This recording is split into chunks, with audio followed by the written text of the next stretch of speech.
Zebra.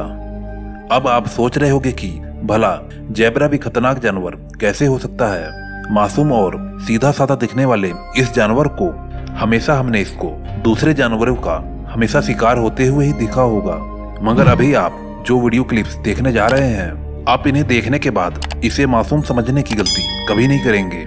इस video में देखिए किस तरह जैबरा का ये जालिम झुंड बारहसिंगा के नन्हे से बच्चे को जान से मारने की कोशिश कर रहा है।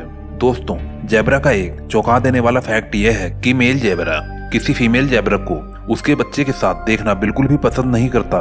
ऐसे में वो उस बच्चे के ऊपर जानलेवा हमला करता रहता है, जिनमें कुछ मासूम बच्चे अपने जान से हाथ धो बैठते हैं। अब आप इस वीडियो में देख सकते हैं कि जू के एक वर्कर पर जैबरा ने हमला कर दिया है और उसका हाथ अपने मुंह में दबोच लिया है और उसे छोड़ने को बिल्कुल भी तैयार नहीं है। ये वर्कर को अपने दांतों से पकड़कर घसीटते हुए दूसरी तरफ ले जाता है, जबकि जू के बाकी वर्कर्स जैबरा को डराने और अपने साथी को छुड़वाने की पूरी कोशिश कर रहे हैं। दोस्तों, आपने इससे पहले कभी जैबरा को इंसानों के ऊपर हमला करते हुए देखा है? अगर देखा है तो हमें कमेंट में जरूर